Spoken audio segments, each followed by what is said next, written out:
ایک بار مل کر نعرہ تکبیر، نعرہ تکبیر، نعرہ رسالت، نعرہ رسالت، نعرہ حیدری، نعرہ حیدری، حسینیت، حسینیت، یزیدیت، یزیدیت، بآواز بلند صلوات۔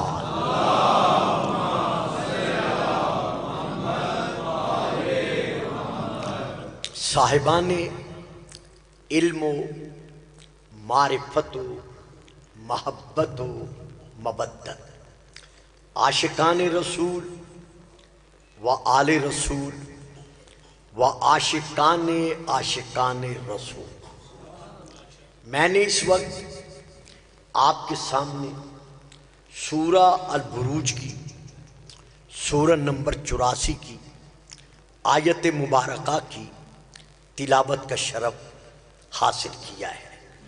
اس میں اللہ نے رہتی دنیا تک کے لیے اولاد آدم کو بالعموم اور صاحبان اسلام کو بالخصوص اپنا یہ اٹل محکم فیصلہ سنا دیا ہے کہ اے فرزند آدم، اے ابن آدم، میری زمین کے سینے پر رہتے ہوئے اور میرے آسمان کے سائے میں زندگی بسر کرتے ہوئے شرق و غرب، جنوب و شمال میں تو جو چاہے عمل بجا لائے، لیکن ہر عمل بجا لاتے وقت تیرے صفات ذہن پر یہ نقش رہے کہ باللہ علی کل شیء شہید، کہ اللہ ہر شے پر عینی گواہ ہے۔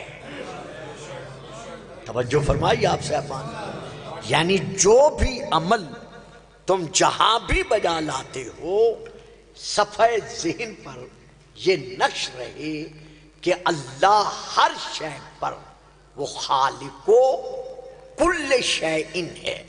تو وہ خالق و کل شیء 80,000 عوالم کی ہر شے پر حاضر و ناظر ہے، یعنی ہر شے پر عینی گواہ ہے۔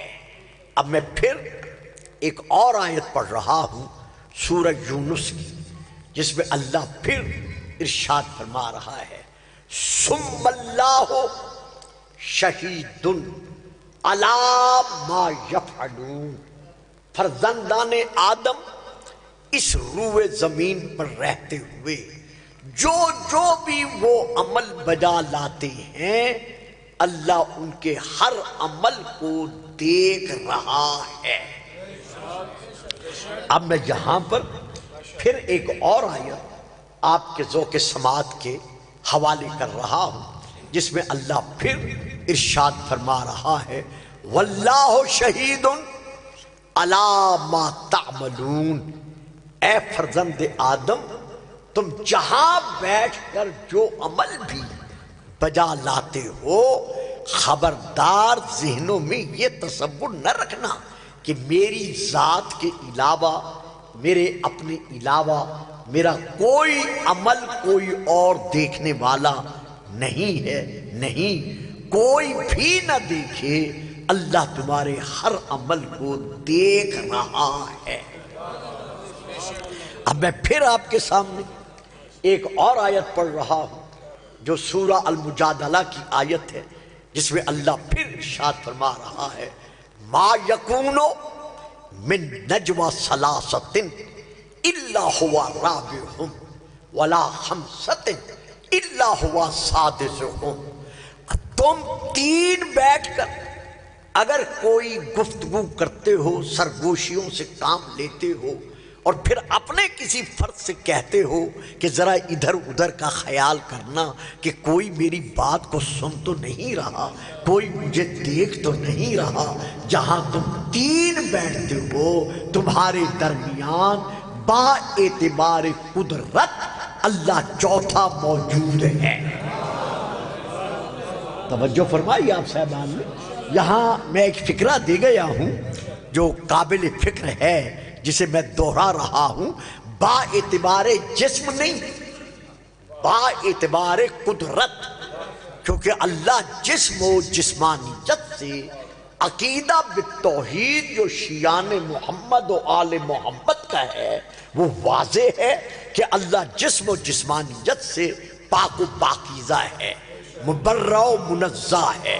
لیکن با اعتبار قدرت نحن اقرب الیہ من حبل الورید، ہم ہر ایک کی شارک سے زیادہ اس کے قریب ہیں.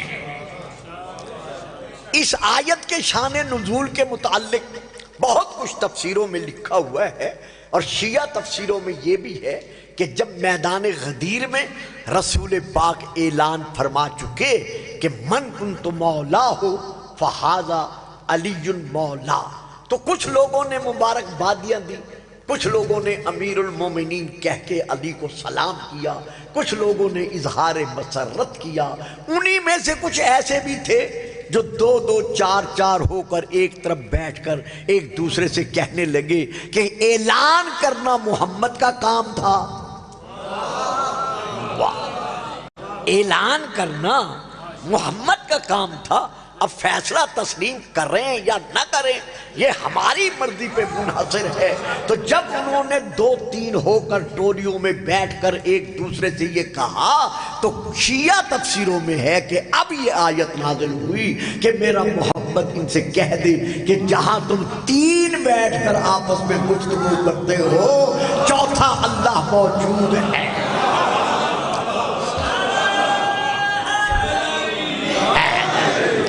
اور جہاں تم چار بیٹھ کر آپس میں سرگوشیوں سے کام لیتے ہو وہاں پانچواں اللہ موجود ہے. وَلَا أَدْنَى مِنْ ذَلِكَ وَلَا أَكْثَرَ إِلَّا هُوَ مَعَهُمْ أَيْنَمَا كَانُوا، تم اس سے کم ہو یا ان سے زیادہ ہو کبھی بھولنے نہ پانا کہ اللہ تمہارے درمیان موجود ہے. تو اس تسلسل آیات سے یہ واضح ہو گیا کہ اللہ ہر شے پر عینی گواہ ہے. یہاں تک میں آپ کو لے آیا.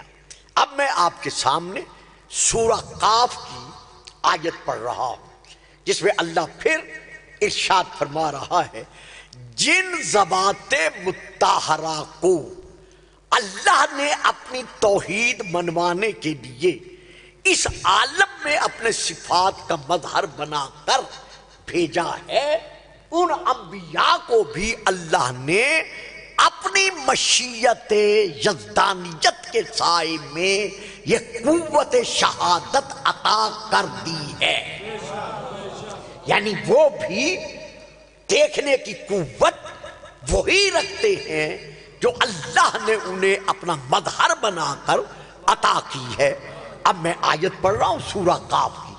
وَجَاءَتْ کل نفس، بچوں گھبرا تو کچھ جائیں گے لیکن میں نے تو وہی دینا ہے جو میں چاہتا ہوں کہ محمد و آل محمد کی گداگری کے صدقے میں اپنے نوجوانوں تک میں پہنچا سکوں.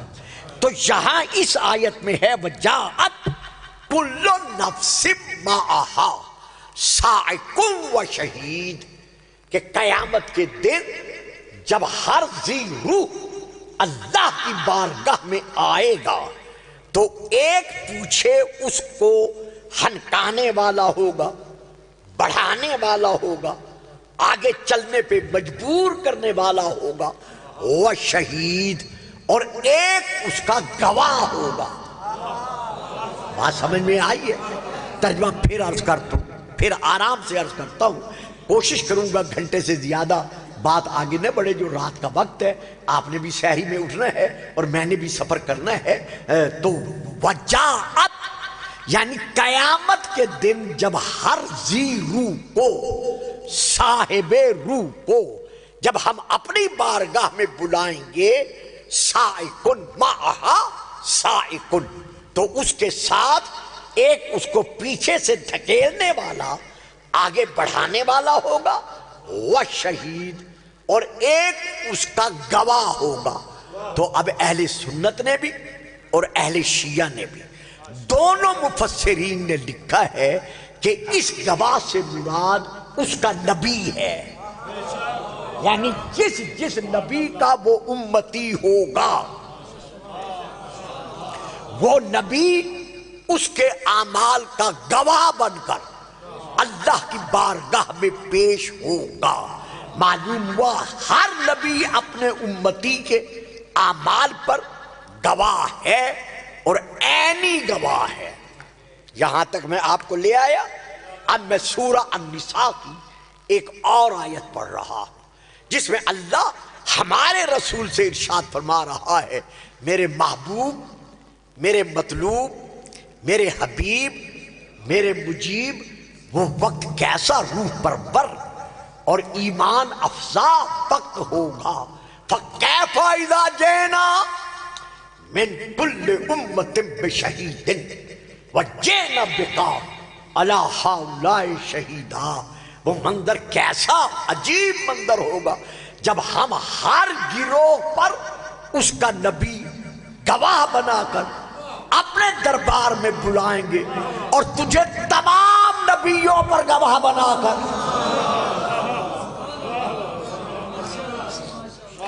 اب قصیدہ تو میں نہیں پڑھ سکتا، دوڑا بھی میں نہیں پڑھ سکتا، تو جو بچے حیران ہو کے گم ہو گئے ہیں، میں چہرے تو پہچان لیتا ہوں لیکن اشارہ نہیں کرتا۔ بچوں مجھے بات بتاؤ، اگر میں بھی اسی سطح پہ اتر کر پڑھوں تو اس نئی نسل کو جو ہم نے دینا ہے وہ کہاں سے جا کر لیں؟ درود پڑھیے گا، صلوات۔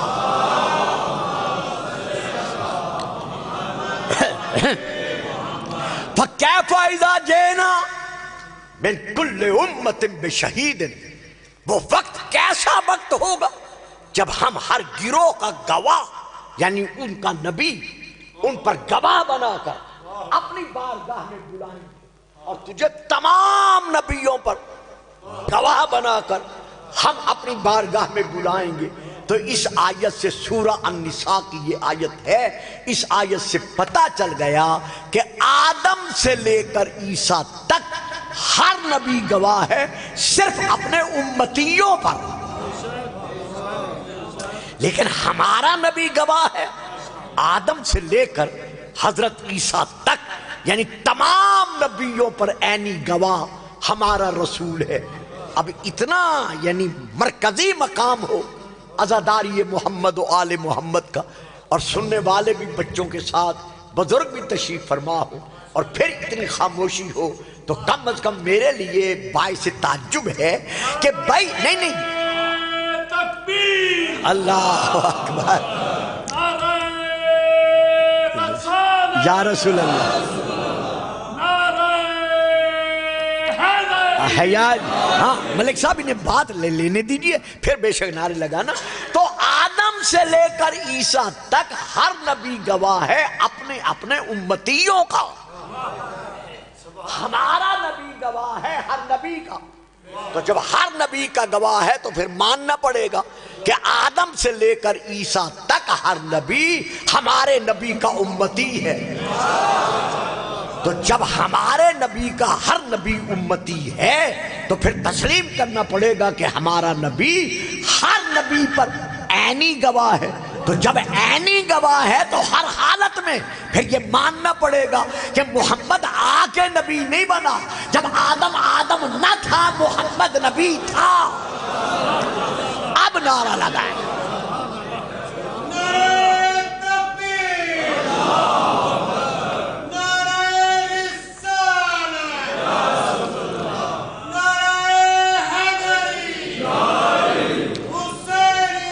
زندہ باد، زندہ باد، اللہم صلی علی محمد و آل محمد۔ دیکھیے ہمارے اہل سنت بھائیوں کی آپ کو تو پتہ ہے کہ میں حوالہ جات کے اعتبار سے آگے نہیں جاتا۔ ہمارے اہل سنت بھائیوں کی بہت بڑی کتاب ہے جس کا نام ہے جناب المودت، اس میں کئی حدیثیں ہیں۔ ان حدیثوں میں سے ایک یہ بھی ہے، جب رسول کے صحابہ نے رسول کی بارگاہ میں عرض کیا کہ یا رسول اللہ، آیا آدم آپ سے پہلے ہیں یا آپ آدم سے پہلے ہیں؟ تو آپ نے ارشاد فرمایا کنت نبیم و آدم و بین الماء والطین، صرف پہلے ہونے کی بات نہیں بلکہ میں اس وقت بھی نبی تھا جب آدم کے دم کا خواب و خیال بھی نہیں تھا، یعنی میں نبی تھا۔ اور پھر دیکھیے اگر کسی کو عربی کتاب نہ ملے تو میں اردو کتاب کا حوالہ دے دیتا ہوں، کتاب کا نام ہے ذکر جمیل، یہ کیسٹ تیار ہو رہا ہے، میں ایک ایک لفظ کا ضامن ہوں۔ ذکر جمیل یہ بھی اہل سنت کی کتاب ہے، اس میں یہ درج ہے کہ رسول پاک نے فرمایا میرے صحابیوں میں آدم کا بیٹا بھی ہوں، میں آدم کا باپ بھی ہوں۔ واہ، یعنی میں آدم کا بیٹا بھی ہوں، میں آدم کا باپ بھی ہوں۔ صحابہ حیران ہو گئے کہ یا رسول اللہ ایک فرد کسی ذات کا یا باپ ہوتا ہے یا کسی ذات کا بیٹا ہوتا ہے، یہ نہیں ہو سکتا کہ ایک فرد ایک ہی ذات کا باپ بھی ہو اور بیٹا بھی ہو۔ تو آدم ہے ایک ذات، آپ فرما رہے ہیں میں آدم کا بیٹا بھی ہوں، میں آدم کا باپ بھی ہوں، تو یہ کیسے ہو سکتا ہے؟ فرمایا ہاں سنو، صلب آدم سے لے کر صلب عبد المطلب تک میرا نور منتقل ہوتا رہا۔ اس ظاہری لفظ ظاہری پہ توجہ رہے چونکہ میری ممبر کی ایک ذمہ داری ہوتی ہے جو مجھے الفاظ دینے پڑتے ہیں۔ اس ظاہری اعتبار سے میں آدم کا بیٹا ہوں، لیکن اگر باپ نہ ہو تو بیٹا وجود میں نہیں آ سکتا، تو اس اعتبار سے اگر میں نہ ہوتا تو اللہ آدم کو خلق ہی نہ کرتا۔ تو یہ وہ اعتبار ہے کہ میں آدم کا بیٹا بھی ہوں اور میں آدم کا باپ بھی ہوں۔ اس کے بعد رسول نے اپنا ہاتھ اٹھایا، اٹھا کر کتاب کا نام ہے مبدۃ القربہ، حضرت علامہ سید علی حمدانی حنفی کی عربی میں وہاں سے پڑھ رہا ہوں۔ آپ نے اپنا دایاں ہاتھ اٹھایا، اٹھا کے علی کے شانے پر رکھا اور رکھ کر ارشاد فرمایا یا علیو کنت ولیا وآدم بین الماء والطین، علی تو اس وقت ولی تھا جب آدم کے دم میں دم نہ تھا، تو رسول کے فرمان سے پتہ چل گیا کہ جب سے محمد نبی اللہ ہے تب سے علی علیون۔ سوچنا بھی ابس ہے کہ کہاں کہاں ہے علی، ادھر جا کے خدا ادھر جا کے مصطفیٰ، ان دو لطیف حجابوں کے درمیان ہے علی، علی جو اعلیٰ کل ایمان، ناک کے قرآن، نعمت عظمیٰ، آیت کبریٰ، وہ ترابی زمینی آسمانی، ایمانی قرآنی، غدیری فقیری، کلندری، نعرہ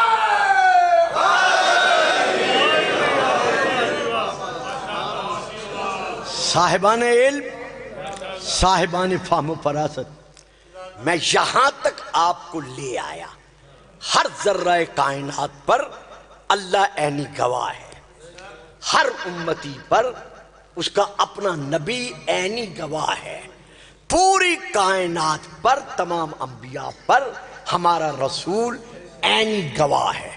یہاں تک لانے کے بعد اب ہمیں حق حاصل ہے، ہم تمام علماء ملت اسلامیہ سے بلا تفریق مذہب و ملت یہ پوچھنے کا حق رکھتے ہیں کہ تمام انبیاء کی نبوتوں کا گواہ عینی گواہ ہمارا رسول ہے۔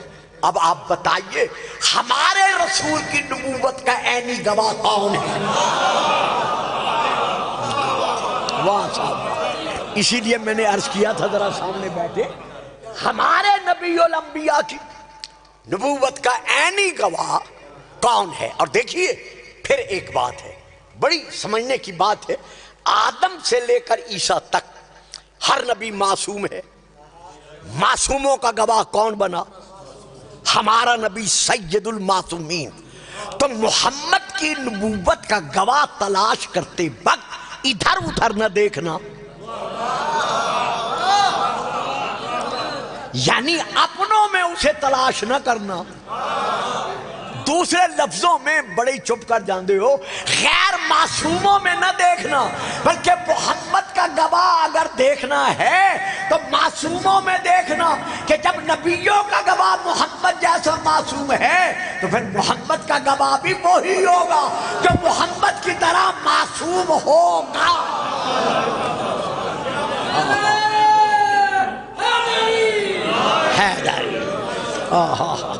دیکھیے اسے پھر اور آسان کر دوں، ایک ہے شاہد، ایک ہے مشہود۔ شاہد گواہی دینے والا، مشہود جس کی گواہی دی جائے۔ تو اب ہمارے رسول کا جو بھی گواہ بنے گا اسے کیا کہیں گے؟ شاہد، گواہ شاہد۔ ہمارا رسول کیا بنے گا؟ مشہود۔ آؤ قرآن سے پوچھتے ہیں کہ قرآن تو فیصلہ سنا کہ ہمارے رسول کا گواہ کون ہو سکتا ہے؟ لو میرے ایمانی روحانی بزرگوں، بیٹوں، بھائیوں، میں پھر آیت پڑھ رہا ہوں۔ بچوں اگر کھیلنا ہے تو گیٹ سے ہٹ کے کھیلو، ہٹ جاؤ سامنے سے، ایک طرف ہو جاؤ۔ اب میں آپ کے سامنے پھر آیت پڑھ رہا ہوں، سورہ ہود کی یہ آیت ہے، سورہ نمبر 11 کی یہ آیت ہے۔ حوالے اس لیے دے رہا ہوں تاکہ گھروں میں جا کر تسلی کی جا سکے۔ اس آیت میں اللہ ارشاد فرما رہا ہے، افمن کان علی بینۃ من ربہ ویتلوہ شاہد منہ۔ آیا وہ ذات مبارکہ جو اپنے رب کی طرف سے علی بینۃ، ایک واضح دلیل پر، ایک واضح نشانی پر، ایک روشن علامت پر قائم و دائم ہے۔ بینہ را معجزہ گوین، بینہ کے کئی معنی ہیں، علامت، نشانی، آیت، پہچان کا وسیلہ، اور معجزہ کو بھی بینہ کہتے ہیں۔ یعنی وہ ذات مبارکہ جو قولن و فعلن مجسم معجزہ ہے۔ اب یہ معجزہ والی ذات افمن کان علی بینۃ من ربہ، یہ کون ہے؟ تفسیر در منصور جلد نمبر 3 صفحہ نمبر 320 یا کہیں 24، سطر نمبر 20 اور 21، علامہ جلال الدین سیوطی نے اس آیت کی تفسیر میں لکھا ہے، مطبوعہ بیروت لبنان، کہ جب رسول پاک سے صحابہ نے عرض کیا کہ یا رسول اللہ یہ فرمائیے کہ افمن کان علی بینۃ من ربہ سے مراد کون ہے؟ میں نے شیعہ کتاب کا حوالہ نہیں دیا، حالانکہ شیعہ مجمع ہے، نعرے لگوانے کے لیے مجھے حوالہ اپنی کتاب کا دینا چاہیے تھا، لیکن نہیں، کیسٹ تیار ہو رہا ہے، اور میری تقریر کا جو میرے نزدیک مقصد ہوتا ہے وہ یہ ہوتا ہے کہ ہر صاحب علم سنے اور اسے پتا چلے کہ قرآن کے سائے میں کون زندگی بسر کر رہا ہے۔ ہاں، تو اس آیت کی تفسیر میں جو میں نے حوالہ دیا ہے اس میں یہ درج ہے کہ جب صحابہ نے پوچھا کہ یا رسول اللہ اس سے مراد کون ہے، تو آپ نے ہاتھ اٹھا کر اپنے سینے پر رکھا، سینے پر رکھ کر کہا افمن کان علی بینۃ من ربہ انا، یعنی اس آیت سے مراد میں محمد رسول اللہ ہوں۔ اب آیت یہاں ختم نہیں ہو رہی، آگے بھی ہے۔ آگے کیا ہے؟ وَيَتْلُوهُ، تلا یتلو، ہو کی ضمیر، ہو کی ضمیر پلٹ رہی ہے رسول کی طرف، وَيَتْلُوهُ، اور اس رسول کے پیچھے پیچھے، تلا یتلو، اس رسول کے پیچھے پیچھے، قدم با قدم، یعنی بلا فاصل۔ میں اور نہیں سمجھا میری مجبوری ہے، جس طرح اونٹنی کا بچہ اپنی ماں کے پیچھے چلتے وقت اس کے قدم پر قدم رکھتا ہے، اسی طرح محمد کا گواہ محمد کے پیچھے پیچھے آ رہا ہے۔ نہیں، ابھی بھی بچے چھپ کر گئے ہیں۔ مجھے حیرت ہوتی ہے، میں نے آج کہا بھی ہے بھائی جاوید سے کہ ملک صاحب یہ مجلس دن میں رکھیں تاکہ کچھ سلسلہ اس طرح بڑھ سکے کہ کوئی اکتائے نہ۔ اب سارے بیچارے انتظار میں، ابھی شہری کو بھی ہم نے جانا ہے۔ تو یہاں پر یہ دیکھیے، جب سورج غروب ہو رہا ہوتا ہے اور 14ویں کے چاند نے برآمد ہونا ہو تو ادھر سورج پردے میں جاتا ہے، ادھر بلا تاخیر، بغیر دیر کے، بلا فاصلہ 14ویں کا چاند نمودار ہو جاتا ہے۔ اب ایک آیت پڑھ دوں، شاید آپ بول پڑے، وَالشَّمْسِ وَضُحَاهَا وَالْقَمَرِ اِذَا تَلَاهَا، قسم ہے سورج کی اور اس کی نورانی کرنوں کی، اور قسم ہے اس چاند کی جو طلوع کر رہا ہے۔ تو اب غدیر کے میدان میں رسول بلند قامت ہے، منصب میں بھی اور ظاہراً بھی، اور علی کا قد رسول سے ذرا چھوٹا ہے، مرتبے کے اعتبار سے بھی اور منصب کے اعتبار سے بھی۔ اب 1,40,000 کا اجتماع ہے، اونٹوں کے ولانوں کا منبر ہے، آگے رسول ہیں، پیچھے علی ہے، سامنے رسول ہیں، پیچھے علی ہے۔ اب چونکہ رسول نے وصال پانا ہے، پردے میں جانا ہے، تو رسول نے کیا کیا؟ اپنے آپ کو 2 قدم ہٹایا، علی کو آگے بڑھایا، تاکہ پتہ چل جائے کہ محمد کے پیچھے پیچھے آنے والا یہی ہے جس کے لیے اعلان ہو رہا ہے من کنت مولا ہو۔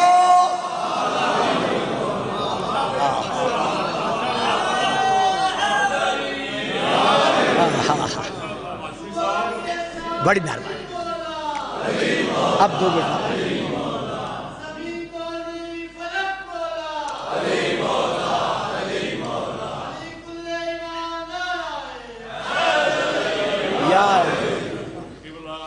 جسے اپنے جسم دا نہیں سایا، واہ سایا وے علی ولی اللہ۔ واہ، آپ کو آواں منگ کے منگوایا وے علی ولی اللہ۔ کشتی نوح دی تھوڑی جی نہیں علی، ساتھیاں نوح حوصلہ انج دیتا، اے یو ڈونٹ وری، میں پھٹیا ہوتے نے کھوایا وے علی ولی اللہ۔ واہ،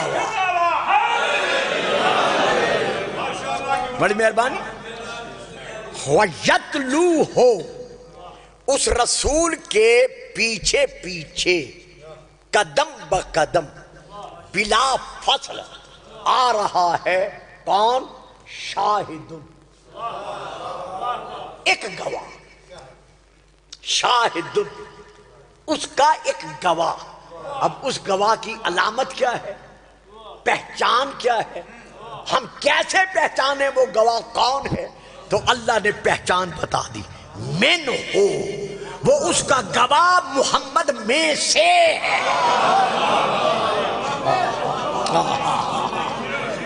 دیکھو پھر یار تسی بڑے چپ کر جاندے ہو، آنا مجھے اس لیے پڑتا ہے کہ کچھ ایسے روحانی تعلقات پیدا ہو جاتے ہیں کہ وقت نہ بھی ہو تو نکالنا پڑتا ہے۔ تو یہاں تو خیر میرا بچپن گزرا ہے کرنل صفدر صاحب کے زمانے میں، مرحوم کے زمانے میں، تو یہاں میں پھر ایک بات دینا چاہتا ہوں، توجہ چاہتا ہوں، شاہدم من ہو، وہ گواہ محمد کا لے دے کے بننے والا رشتہ دار نہیں،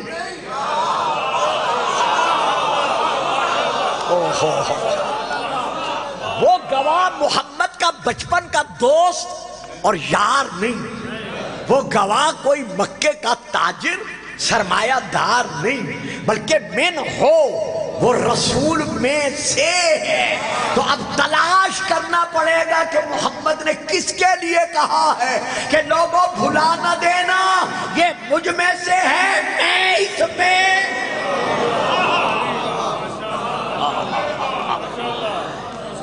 اب ہم دیکھتے ہیں اہل سنت کی چند ایک کتب کے حوالے سے کہ یہ شاہدم من ہو کون ہے۔ جب ہم نے اہل سنت کی کتب کی طرف رجوع کیا تو ان میں سے چند ایک مفسرین ہیں جنہوں نے اپنے مقام پر یہ تحریر فرمایا ہے کہ یہ کون ہے، رسول کا گواہ کون ہے۔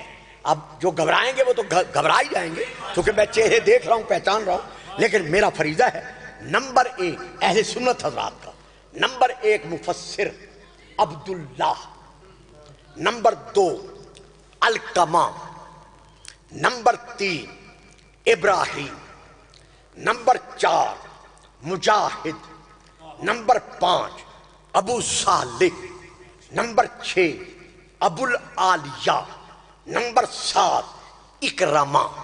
ان کے نزدیک منہ سے مراد جبرائیل ہے، یعنی رسول کا گواہ جبرائیل ہے، یہ ہے ان کے نزدیک۔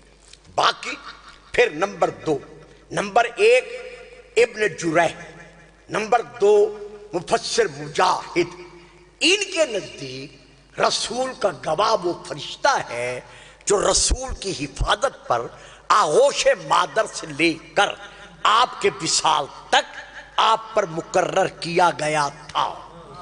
یار ذاکر ضرور سنا کرو بچوں، 100 ذاکر وہ سنو، تمہیں کوئی منع نہیں کرتا، کیونکہ ذاکرین ہماری مجالس کی ریڑھ کی ہڈی ہیں، لیکن کبھی کبھی مجھ جیسا بھولا بھٹکا خطیب آ جائے تو اسے بھی سن لیا کرو، یہ کڑوی کڑوی باتیں ذرا سن لیا کرو، یہ دور کا تقاضا ہے، یہ اس دور کا مطالبہ ہے، اب کیا کیا جائے، تو آپ چپ کر جاتے ہیں۔ اچھا جی نمبر 3 یہ لکھتے ہیں وہ فرشتہ ہے، نمبر 3 حسین بن فضل، یہ اہل سنت کے بہت بڑے مفسر ہیں، یہ لکھتے ہیں کہ اس گواہ سے مراد قرآن ہے۔ نمبر 4 حسن بصری اور قتادہ، حسن بصری کا نام تو خیر بزرگ جانتے ہیں، یہ دونوں لکھتے ہیں کہ اس سے مراد رسول پاک کے پیارے پیارے صحابہ ہیں جنہوں نے ہر جگہ بیٹھ کر رسول پاک کی نبوت کی تبلیغ کی۔ کچھ نے لکھا ہے قرآن ہے، کچھ نے لکھا ہے رسول کی زبان ہے، کچھ نے لکھا ہے رسول کا چہرہ ہے۔ ہر ایک پر اب گفتگو نہیں ہو سکتی، 2 پوائنٹس پر گفتگو کر کے میں گفتگو تمام کر دوں گا۔ جنہوں نے لکھا ہے اس سے مراد جبرائیل ہیں، تو ہم ان کی خدمت میں شیعان محمد و آل محمد یہ عرض کرنے کا حق رکھتے ہیں کہ حضور ذرا آیت کو پھر پڑھیں، بار بار پڑھیں، توجہ سے پڑھیں کہ محمد کا گواہ کون ہے۔ یتلو ہو شاہد من ہو، اس کا گواہ وہ ہے جو رسول میں سے ہے، جبرائیل ملائکہ میں سے ہے۔ بڑی مہربانی، جبرائیل جن سے ملائکہ میں سے ہے، فرشتوں میں سے ہے، لیکن جبرائیل رسول میں سے نہیں ہے۔ اور اگر کوئی رسول میں سے جبرائیل کو تسلیم کرے گا تو پھر ہمیں کہنا پڑے گا کہ آؤ مدارج النبوہ جلد نمبر 2 حضرت علامہ شاہ عبد الحق محدث دہلوی کی فارسی میں بہاولپور پنجاب کی پاکستان کی چھپی ہوئی، اس میں یہ درج ہے کہ شب معراج جب سدرۃ المنتہا پر جبرائیل رک گیا تھا تو رسول نے دیکھ کر فرمایا جبرائیل تو آگے کیوں نہیں بڑھتا، تو اس نے کہا لو تجاوزت ان ملتن لادرکت، اگر میں انگلی کے برابر پورے کے برابر بھی آپ کے مقام پر قدم رکھ دوں تو میں جل جاؤں گا۔ جو جل جانے کا تصور کر رہا ہے وہ فرشتوں میں سے ہے، اور جو محمد کے شانوں پر قدم رکھ کر بت توڑ رہا ہے وہ محمد میں سے۔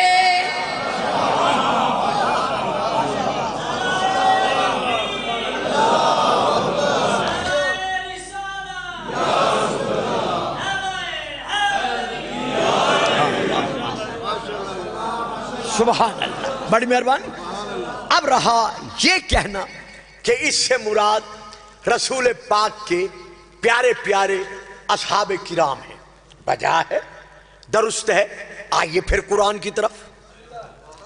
قرآن ارشاد فرما رہا ہے لا یستوی اصحاب النار و اصحاب الجنہ، اصحاب الجنت ہم الفائزون، اصحاب النار اور اصحاب الجنہ یہ کبھی برابر نہیں ہو سکتے۔ رسول پاک کے جو اصحاب الجنہ ہیں وہ کامیاب اور کامران ہیں۔ لیجئے ہم قرآن کا فیصلہ کل بھی مانتے تھے، آج بھی مانتے۔ کون کہتے ہیں کہ شیعہ اصحاب محمد کو نہیں مانتے؟ یہ ہم پر الزام ہے جسے ہم سننا برداشت نہیں کر سکتے۔ انشاءاللہ کبھی مجھے موقع ملا سیالکوٹ شہر میں یا کہیں اس علاقے میں، میں بتاؤں گا کہ ہم اصحاب کو کیسے مانتے ہیں۔ تو یہ کہنا کہ شیعہ اصحاب کو نہیں مانتے، نہیں، خدائی فیصلے کے مطابق، قرآنی فیصلے کے مطابق جو رسول کے اصحاب الجنہ ہیں، جو بھی رسول کے، پیارے بچوں گھبرانا نہیں ہے یار، کیونکہ کچھ باتیں ایسی سننی پڑتی ہیں جو عام مجالس میں نہیں سنی جاتی۔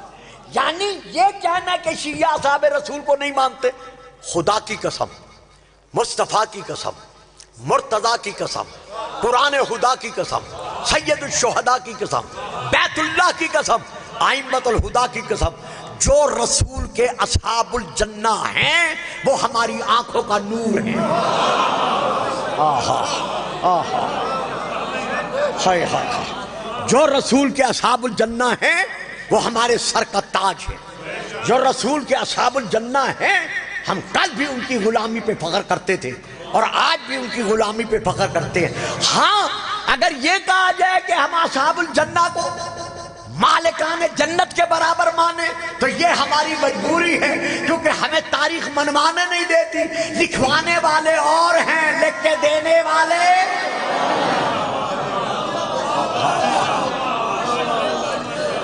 تو جس قدر رسول کے اصحاب الجنہ ہیں ہم انہیں کل بھی مانتے تھے، آج بھی مانتے ہیں۔ رہا یہ سوال کہ وہ رسول کے عینی گواہ ہیں، عینی شاہد ہیں آپ کی نبوت کے، تو عینی گواہ کون ہو سکتا ہے؟ جو محمد میں سے ہے۔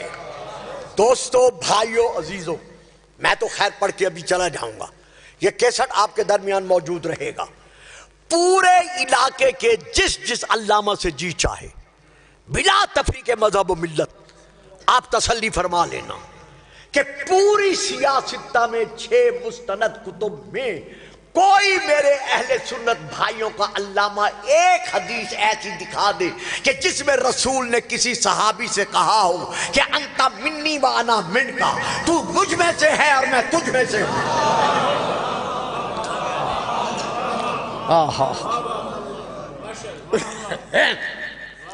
اصحاب رسول من المسلمین ہیں جو اصحاب الجنہ ہیں، من المومنین ہیں، من الصالحین ہیں، من العابدین ہیں، من المتقین ہیں، لیکن من الرسول نہیں۔ رسول نے کسی صحابی کے لیے نہیں کہا کہ لحموں کا لحمی، جسموں کا جسمی، دموں کا دمی، روحوں کا روحی، تیرا جسم میرا جسم ہے، تیری روح میری روح ہے، تیرا خون میرا خون ہے۔ یار بڑے ہی چپ کر کے سن دے ہو، یا بات ایسی ہے جسے آپ توجہ سے سن رہے ہیں؟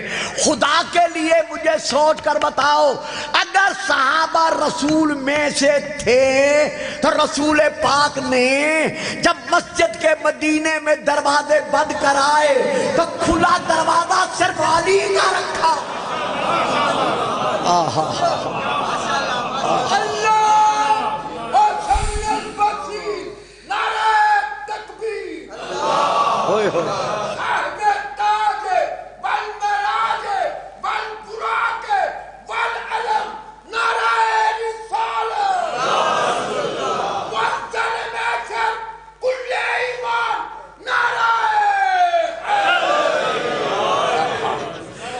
سب کے دروازے بند کرا دیے سوا باب علی ابن ابی طالب۔ علی کا دروازہ مسجد میں کھلا رکھا۔ جب جناب حمزہ نے شکایت کی کہ بیٹا میں تیرا چچا لگتا ہوں، علی تیرا چچا داد ہے، داماد ہے، تو نے اس کا دروازہ کھلا رکھا، ہمارا دروازہ، عباس کا دروازہ، چچاؤں کا دروازہ باقیوں کے دروازوں کے ساتھ بند کرا دیا۔ کہا اعلان کر دو کہ محمد بلا رہا ہے، خطبہ سناتا ہے۔ سارے صحابہ مسجد میں جمع ہو گئے، بہت بڑا خطبہ ہے، پھر کبھی سناؤں گا۔ رسول پاک آخر میں فرماتے ہیں میرے صحابیوں میں مانا صدقتو اب بابکم، میں نے تمہارے دروازے بند نہیں کرائے، وَلَا أَنَا فَتَحْتُ بَابَ عَلِيٍّ، اور میں نے علی کا دروازہ مسجد میں کھلا نہیں رکھا، بلکہ اللہ کا حکم تھا محمد ان کے دروازے بند کرا، علی کا دروازہ کھلا رکھ تاکہ قیامت تک مسئلہ حل ہو جائے کہ محمد کی طرح اگر کوئی معصوم ہے تو وہ کل بھی علی تھا اور آج بھی۔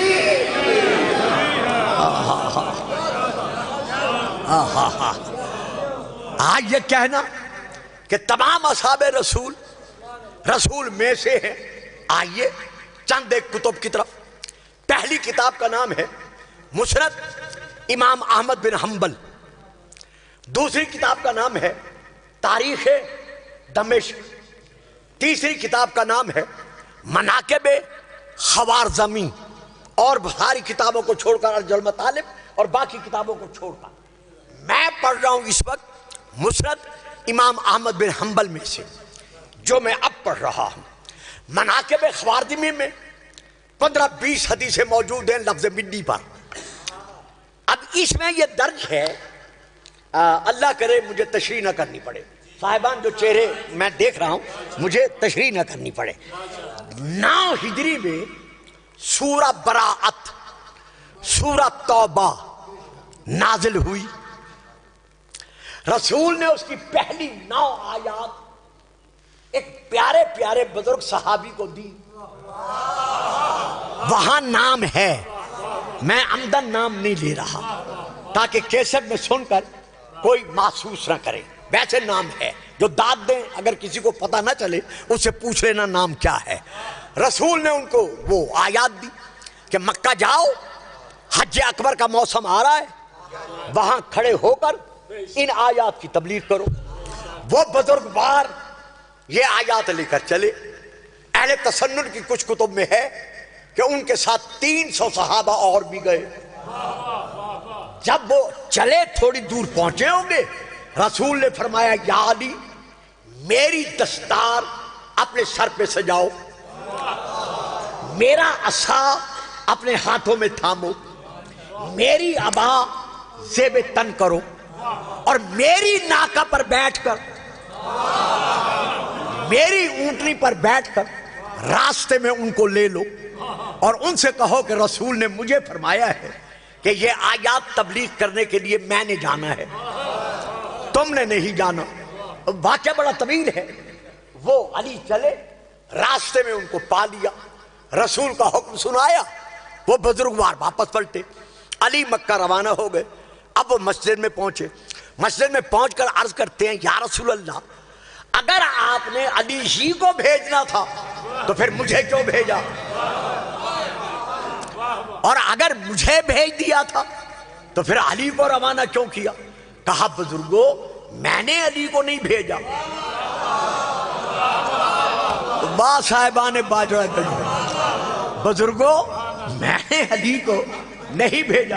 وہ کہتے ہیں یا رسول اللہ علی نے تو یہی آ کے کہا ہے کہ مجھے رسول نے بھیجا ہے۔ کہا نا بابا جی میں نے علی کو نہیں بھیجا، بلکہ تمہارے بھیجے جانے کے بعد نزل جبرائیل اوپر سے میرے پاس آیا، آ کر کہا رب کا یقرئک السلام، تیرا رب تجھے سلام دے رہا ہے، اور سلام کے بعد کہہ رہا ہے مسند امام احمد بن حنبل باقی کتابوں کے ساتھ ساتھ کہ میرا حبیب لن یعدی عنک الا انت اور رجل منک، کہ ان آیات کی تبلیغ کے لیے تیرا نائب بن کر، خلیفہ بن کر، وزیر بن کر، وصیف بن کر کوئی نہیں جا سکتا، یا خود جا یا اس مرد کو بھیج جو تجھ میں سے۔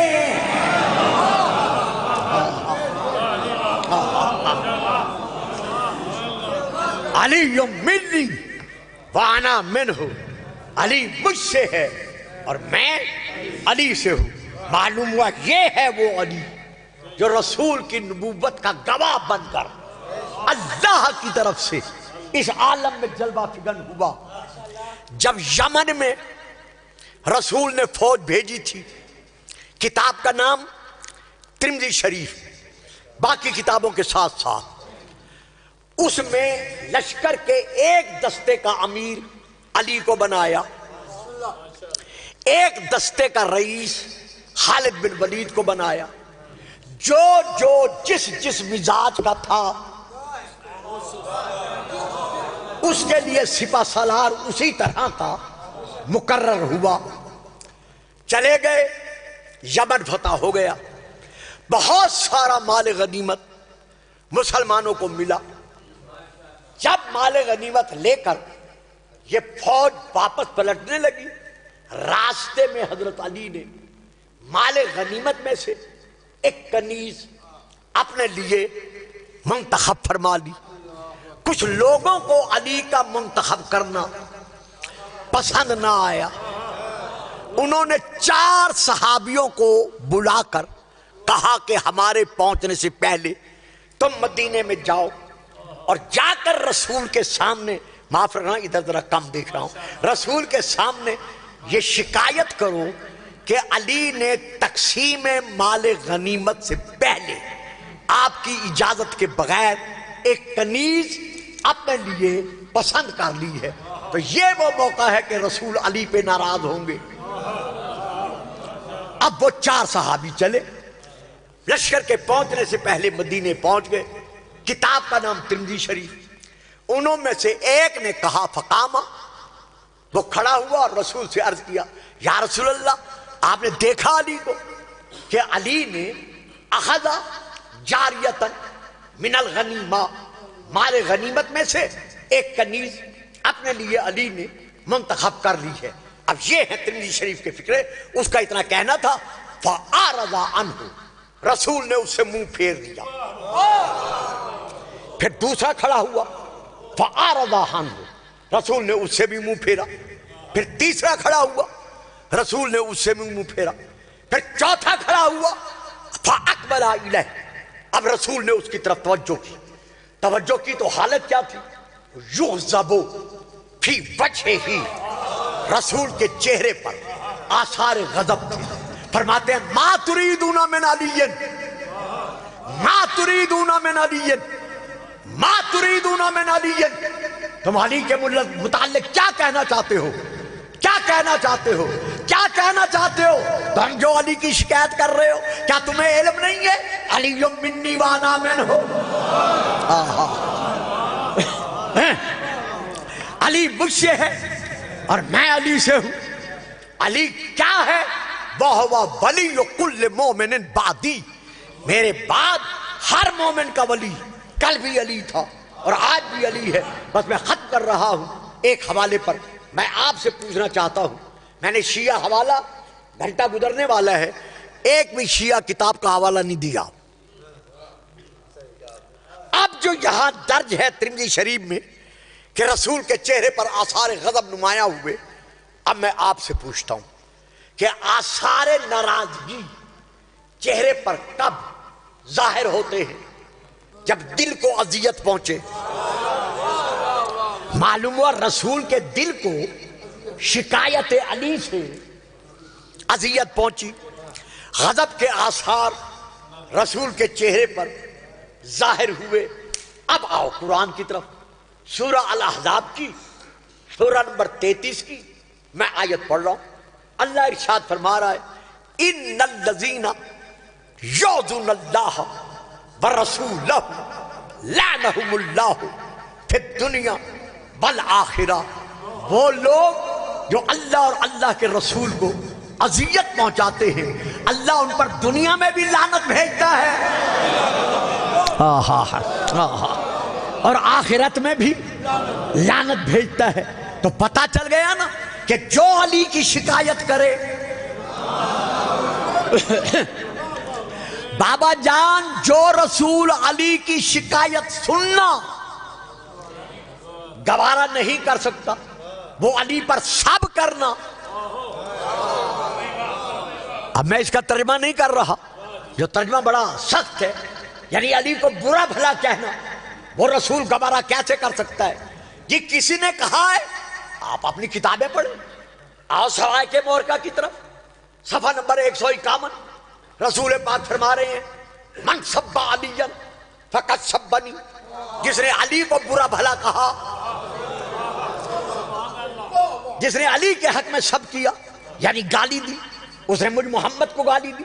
یہ الصواعق المحرقہ کے صفحہ نمبر 151 پر درج ہے۔ اب پوچھو اپنی کتابوں سے کہ کون علی پہ سب کرتا رہا؟ میں نام نہیں لوں گا، ایک بھرا دربار ہے، بس اسی پہ ختم کر رہا ہوں فضائل۔ ایک بھرا دربار ہے، صاحب دربار تخت نشین ہے، اس کے سامنے رسول کے صحابی حضرت سعد بن ابی وقاص کھڑے ہوئے ہیں۔ بچوں آپ کے ذہنوں میں رہے، بزرگوں کو پتہ ہے کہ یہ وہی صحابی ہیں جنہوں نے حضرت علی کی بیعت نہیں کی تھی، یہ بھی ذہنوں میں رہے۔ تو یہ سامنے کھڑے ہیں اس تخت کے، صاحب تخت اس کی طرف دیکھ کر کہتے ہیں سعد ہمارا حکم ہے علی پہ سب کرو۔ انہوں نے کمر کو سیدھا کیا، بھرے دربار میں کہا پھر سنو میں علی پہ سب نہیں کر سکتا۔ دوبارہ کہا ہمارا حکم ہے سب کرو، میں جو کہہ رہا ہوں میں نہیں کر سکتا۔ اب یہ شیعہ کتاب میں ہے، یہ اس میں نہیں ہے، میں پڑھ رہا ہوں کنز العمال جلد نمبر 13 عربی کی، وہاں سے اہل سنت بھائیوں کی کتاب سے۔ یہ اگلے دو فکرے اس میں نہیں ہے، باقی وہاں ہے۔ اگلے دو فکرے یہ ہیں کہ اس صاحب تخت نے نیام سے تلوار نکالی، تلوار نکال کر سامنے رکھی، سعد کو تلوار دکھا کر کہا کرو علی پہ سب۔ سعد نے کمر کو سیدھا کیا۔ اب یہ کنز العمال میں ہے، کمر کو سیدھا کیا، اس کی آنکھوں میں آنکھیں ڈالی، آنکھیں ڈال کر کہا میں جو کہہ رہا ہوں نہیں کر سکتا۔ کہا تلوار دیکھ کر بھی؟ اب اس کا جواب سنیں، کہتا ہے یہ تلوار کیا ہے؟ لو وضع المنشار، یہ کنز العمال جلد نمبر 13 میں ہے، لو وضع المنشار علی مفرقی، اگر تیز دھار آری لے کر میرے سر کے اگلے حصے پر تو رکھ دے اور رکھنے کے بعد اسے چلانا شروع کر، میں آنکھوں سے دیکھوں کہ وہ آری چلتے ہوئے میری پیشانی، میری ناک، میرے لب، میرا منہ، میری گردن، میرے سینے تک پہنچ کر دو حصوں میں مجھے تقسیم کر دے، ما سبیتہ ابداً، میں چینا جانا قبول کروں گا لیکن علی پر کبھی سب نہیں کروں گا۔ اب وہ تخت پر بیٹھا ہوا شخص دیکھ کر کہتا ہے سعد آخر وجہ کیا ہے؟ اپنے آپ کو اتنی اذیت میں ڈالنا گوارا کرتے ہو، علی پر سب کرنا گوارا نہیں کرتے؟ کہا سن، 3 فضیلتیں علی کی ایسی ہیں جو مجھے علی پر سب نہیں کرنے دیتی۔ کہا وہ 3 فضیلتیں کون سی ہیں؟ بیان تو کرو۔ اللہ اکبر، اللہ کیسا قادر و قدیر ہے، جہاں کہا جا رہا ہے کہ سب کرو علی پر، وہی کہا جا رہا ہے کہ علی کے فضائل تو سنو، وہ ہیں کون سے؟ بات سمجھ میں آ گئی ہے بچوں، ذہنوں میں آ گئے یہ کون صاحب ہے؟ اچھا چلو نام لے لیتا ہوں، جو نہیں سمجھے میں نام لے لیتا ہوں۔ جب انہوں نے کہا کیوں نہیں سب کرتے، کہا سن، علی کی پہلی فضیلت سمیت رسول اللہ، میں نے خود اپنے کانوں سے رسول کو یہ فرماتے ہوئے سنا ہے، یا علیو انت منی بمنزلت ہارون من موسیٰ، علی تجھ کو مجھ سے وہی مقام حاصل ہے جو ہارون کو موسیٰ سے حاصل تھا۔ ہارون کو موسیٰ نے نہیں بنایا تھا بلکہ اللہ نے بنایا تھا، تو پتہ چل گیا علی کو محمد نے وزیر نہیں بنایا بلکہ اللہ نے بنایا۔ اگر میں علی کو برا بھلا کہوں تو اس کا مقصد یہ ہے کہ میں اللہ کے انتخاب کا منکر بنوں۔ اچھا دوسری فضیلت، کہا سنو دوسری فضیلت، خیبر کے میدان میں رسول نے اعلان کیا تھا لَأُعْطِيَنَّ الرَّایَةَ غَدًا رَجُلًا يُحِبُّ اللَّهَ وَرَسُولَهُ وَيُحِبُّهُ اللَّهُ وَرَسُولُهُ لَيْسَ بِفَرَّارٍ، کل میں علم اس مرد کو دوں گا جس سے اللہ اور اللہ کا رسول محبت رکھتے ہیں اور وہ بھی اللہ اور اللہ کے رسول سے محبت رکھتا ہے اور وہ بھاگنے والوں میں سے نہیں ہے، تو دوسرے دن نماز صبح کے بعد رسول علم تھام کر جب خیمے سے باہر آئے تو ہم صحابہ کی طرف دیکھ کر کہا میرے صحابیوں اینا اینا علی ابن ابی طالب، تو اگر میں علی پہ سب کروں تو پھر میں اللہ کے محبوب پر اور رسول کے محبوب پر سب کروں، یہ مجھ سے نہیں ہو سکتا۔ کہا پھر تیسری فضیلت؟ کہا ہاں، اس تیسری فضیلت کے سننے میں تو بھی تھا، تیرا باپ بھی تھا، ہائے ہائے ہائے، یہ جو تیری دائیں طرف تیرا وزیر کھڑا ہوا ہے نا یہ بھی تھا، یہ مشیر بھی تھا۔ یار ہن میں نے بڑا افسوس ہو رہا ہے کہ اتنا شیعہ گر مجمع اور پھر بات سمجھ میں نہ آ رہی ہو، یعنی بھرے دربار میں نام لے کر کہا کہ سن معاویہ علی کی تیسری فضیلت، اس تیسری، اسی لیے میں کہتا ہوں کبھی کبھی خشک مولوی بھی سن لیا کرو، اس تیسری فضیلت کو سننے میں تو بھی تھا، تیرا باپ بھی تھا، یہ عمر بن عاص بھی تھا، یہ بھی تھا، یہ بھی تھا، یہ بھی تھا، یہ بھی تھا۔ کہا وہ ہے کیا؟ کہا غدیر کا میدان بھول گیا ہے جب رسول نے علی کا بازو بلند کر کے اعلان کیا تھا من کنت مولا فہذا علی۔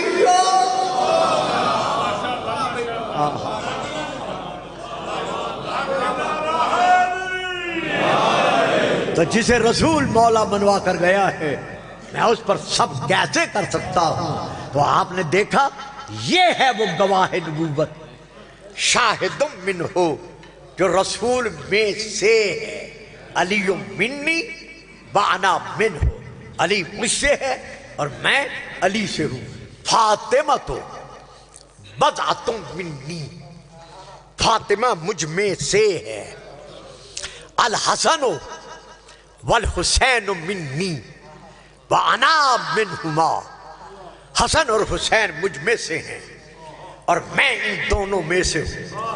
اللہم ہؤلاء اہل بیتی، یا اللہ یہ جو چادر تقدیر کے سائے میں ہیں یہی ہے میری اہل بیت، انہم منی وَأَنَا مِنْهُمْ، یہ مجھ میں سے ہیں اور میں ان میں سے ہوں۔ تو جو رسول کی نبوت کے گواہ نہیں بن سکتے، باجا گڑی والا اگلا فکرہ یار تسی دینا سی، تسی سارے ہی چپ گئے۔ اوے بابا جان جو رسول کی نبوت کے گواہ نہیں بن سکتے وہ رسول کی دستار کے وارث کیسے؟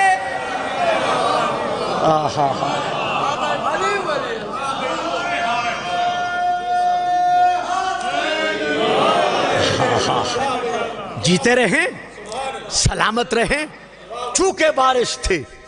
جب دین کو ضرورت پڑی تو یہی مکہ سے، مدینے سے ان کو لے کر جو دین کو بچانے والے تھے مدینے سے چلے۔ میں زیادہ دیر مصائب نہیں پڑھتا، صرف تبرکاً عرض کر رہا ہوں۔ حضرت ابو طالب علیہ السلام کے وصال کے بعد رسول پاک طائف کے علاقے میں تبلیغ کرنے گئے۔ جب آپ طائف میں تبلیغ کرنے کے لیے پہنچے تو وہاں کے کفار سرداروں نے اپنے غلاموں کو یہ حکم دیا کہ جتنے یتیم عبداللہ کو پتھر مار سکتے ہو اتنے پتھر مارو۔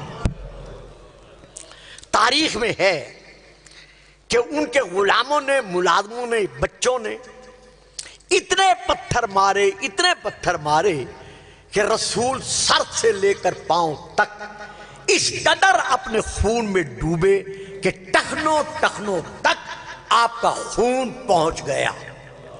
حضرت زید بن حارثہ آپ کے منہ بولے بیٹے آپ کے ساتھ تھے، وہ پتھر کھانے کے لیے آگے بڑھتے، بے ہوش ہو کے گر پڑتے، حتیٰ کہ یہاں تک تاریخ میں ہے کہ رسول پاک کے لیے ان شریروں نے، خبیثوں نے حکم دیا کہ اگر پتھر کھانے کے بعد بھی یہ اپنی تبلیغ سے باز نہیں آتا تو اس پر آگ برساؤ تاکہ زندہ نہ رہ سکے اور کسی طرح یہ تبلیغ نہ کرے۔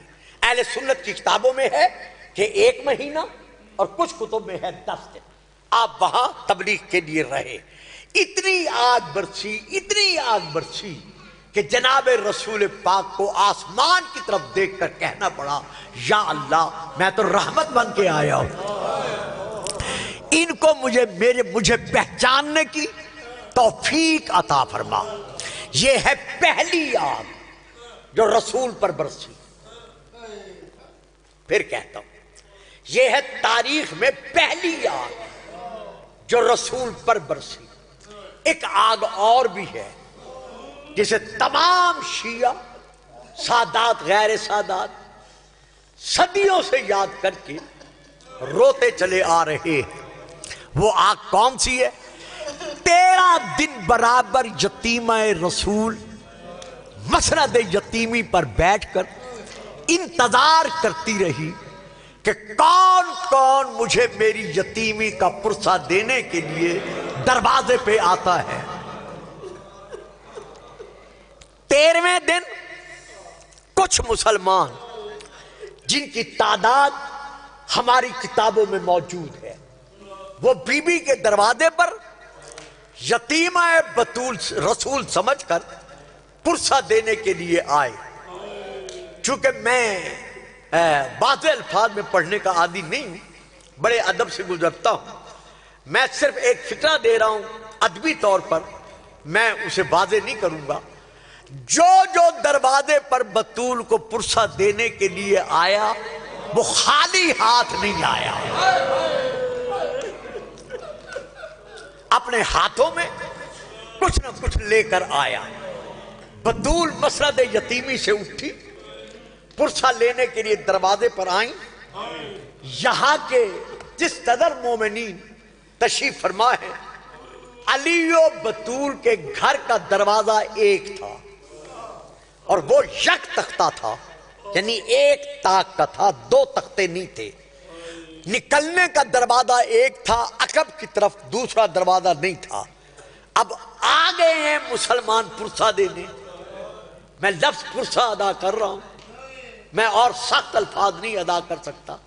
بی بی آئیں پرسہ لینے کے لیے، جب آئیں تو کمر سیدھی تھی، جب پرسہ لینے کے لیے آئیں سر کے بال سیاہ تھے، جب پرسہ لینے کے لیے آئیں کسی کا سہارا لے کے نہیں آئیں۔ اب 1 سیکنڈ میری طرف دیکھیے گا، اگر سمجھ میں آ گئی بات تو عبادت جو ہو رہی ہے ہوتی رہے گی، اگر نہ آئی تو میں پردہ نہیں اٹھاؤں گا۔ بی بی نے یوں آ کر اس دروازے کے تختے پر دونوں ہاتھ رکھے، رکھ کر کہا جس دروازے پر پرسہ دینے کے لیے نیا انداز اختیار کر رہے ہو اس دروازے کے اندر تو تمہارے نبی کی بیٹی بھی رہتی ہے۔ کہا اگر رہتی ہے تو کیا ہو گیا؟ کچھ بچے کچھ عزیز انتظار میں ہیں، لیکن یار بچوں میری مجبوری ہے، دن کا وقت تھا، سورج کی روشنی موجود تھی، اندھیرا نہیں تھا، روشنی کی ضرورت نہیں تھی، لیکن پھر بھی دروازے پر روشنی کا انتظام ہوا۔ بس اور میں نہیں پڑھ سکتا، روشنی اتنی تیز تھی کہ دروازہ برداشت نہ کر سکا۔ بی بی کے دونوں ہاتھ دروازے پر ہیں، ذہنوں میں رہے یک تختہ دروازہ تھا۔ اللہ جانے باہر سے کیا اثر پڑا کہ وہ دروازہ لوہے کی میخ سمیت دیوار سے اکھڑا اور اکھڑ کر سیدہ کے پہلو پہ گرا۔ دروازے کا گرنا تھا فخرت مخشیتاً علی الارض بوجہہا، منہ کے بل سیدہ زمین پر آئیں۔ زمین پر آتے ہی کہا بابا مجھے اجر رسالت مل گیا۔ میں آپ سے سب سے معافی مانگ کر ایک فکرہ کہنا چاہتا ہوں، پرسہ دینے والے صرف دروازے پر رکنا نہیں چاہتے تھے، بلکہ گھر کے اندر بھی جا کر پرسہ دینا چاہتے تھے۔ اب بطول کہاں ہے؟ دروازے کے نیچے. دروازہ کہاں ہے؟ بطول کے پہلو پر. اندر جانے کا اور کوئی راستہ نہیں. اب بھی آپ انتظار میں ہیں، میں کچھ پڑھوں گا. پھر سنو، دروازہ ایک ہے، وہ دروازہ گر چکا ہے بطول کے پہلو پر. بطول ہے دروازے کے نیچے. کچھ پرسہ دینے والے اندر جانا چاہتے ہیں. اب اور کوئی راستہ نہیں ہے. سیدہ بطول کی عظمتوں کی قسم ہے، جتنے گزرنے والے گزرے اسی دروازے سے گزرے جس کے نیچے بطول تڑپ رہی تھی. اللہ جانے کیسے گزر کر گئے کہ جب تک زندہ رہی زخمی پہلو پہ ہاتھ رہا. بازو اشورب کرد، بازو سیدہ کے سوج گئے. حتیٰ کہ وہ وقت بھی آیا جب مولا علی نے جنت البقیع میں سیدہ کو لحد میں اتارنا چاہا. 2 ہاتھ برآمد ہوئے. علی نے روتے ہوئے کہا یا رسول اللہ، جیسی امانت فاطمہ مجھے دی تھی ویسی میں پلٹا نہیں رہا. یہ فاطمہ سے پوچھے کہ کس طرح لوگوں نے ہمیں آپ کے غم کا پرسہ دیا ہے. رونے والوں، عزاداروں، باجرہ گری کے رہنے والے مومنین و مومنات، یہ دوسری آگ ہے تاریخ کی. ایک تیسری آگ بھی ہے. وہ کون سی ہے؟ سن 60 ہجری 9 ذی الحجہ توآ نامی مومنہ کے گھر کے سامنے والی گلی، سب سے لے کر نماز عصر تک اکیلے مسلم پر ظلم ہوتا رہا. تیر برستے رہے، نیزے لگتے رہے، تلواریں ٹوٹتی رہی. جناب مسلم زخموں سے چور چور ہو کر خون میں ڈوب گئے، لیکن آپ کی تلوار کے زور میں فرق نہ آیا. اب ظالموں نے پورے محلے میں منادی کرائی کہ جس کے گھر میں جتنی جتنی آگ ہے وہ آگ اٹھا لیں، مکانوں کی چھتوں پر چڑھ کر پردیسی مسلم پر آگ برساؤ. اس کو بچانے والا کوئی نہیں رہا. جب چاروں طرف سے آگ برسی، جناب مسلم نے کیا کیا؟ اپنی کمر، اپنی پشت ایک دیوار کے ساتھ لگائی. دیوار کے ساتھ کمر لگا کر مکہ کی طرف دیکھ کر کہتے ہیں زہرا کا لال، بطول کا بیٹا، کاش میرے پہلو میں عباس ہوتا. پھر ان ظالموں کو پتا چلتا کہ علی کے داماد پر کیسے آگ برسائی جا رہی. سلامت رہو، آباد رہو. یہ تاریخ کی تیسری آگ ہے. ایک آگ اور سن لو 2 منٹ میں ختم کر رہا ہوں. کربلا کو میں نے چھوڑ دیا ہے، شام غریبہ کو میں نے چھوڑ دیا ہے. بس ایک اور آگ تاریخ میں ہے جس کے 2 فکرے دے رہا ہوں. جب شام کے خونی بازار میں 5 لاکھ تماشائیوں کے مجمع میں علی و بطول کی لٹی ہوئی بیٹیاں اور شہزادیاں کھلے سر پابند رسن ہو کر جب بازار میں آئیں، 64 بیویاں ایک رسن میں قید تھی، ایک رسی میں قید تھی. 5 لاکھ تماشائیوں کے درمیان سے گزر کر جانا یہ میں بیان نہیں کر سکتا. آپ اپنی آنکھیں بند کر کے تصور کر لیں کہ جو گھر میں بھائیوں کے درمیان سے نہیں گزرتی تھی، اللہ جانے تماشائیوں کے درمیان سے کیسے گزری. اوپر سے پتھر برس رہے ہیں، قدم قدم پر بیویاں رک رہی ہیں، ہر قدم پر رکتی ہیں. ایک قدم ایسا مقام کا آتا ہے جہاں پھر قدم اٹھتا نہیں. اتنی زخمی ہے کہ قدم نہیں اٹھا سکتی. زجر بن قیس نے زور سے رسی کو کھینچا، اتنے زور سے کھینچا کہ بیبیاں منہ کے بل زمین پر آئیں. جب اس نے پھر کھینچا کوئی بیبی اٹھ نہیں سکی. شمر نے تادیانہ سنبھالا، اللہ جانے کہاں کہاں برسایا. تاریخ میں ہے، لیکن سجاد تڑپتا رہا. حسین کی آنکھیں بند ہو گئی لیکن کوئی بیبی اٹھ نہ سکی. اب یہ وہ مقام ہے تاریخ کا کہ جہاں شمر نے حکم دیا بازار میں رہنے والی عورتوں کو کہ اپنی اپنی مکانوں کی چھتوں پر چڑھ جاؤ. جتنی آگ ان قیدیوں پر برسا سکتی ہو اتنی آگ برساؤ۔ رونے والوں عزاداروں، جب لٹی ہوئی سیدانیوں پر آگ برسنے لگی، اب سیدہ زینب نے حسین کے سر کو دیکھا۔ جیسے سر دیکھا، امام کی آنکھیں بند تھی، آنکھوں میں آنسو تھے۔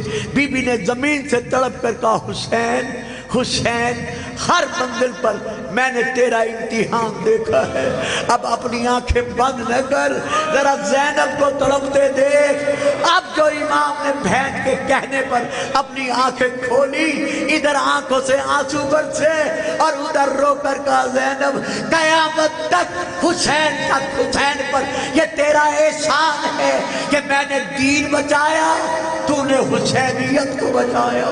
الا لعنت اللہ علی القوم الظالمین۔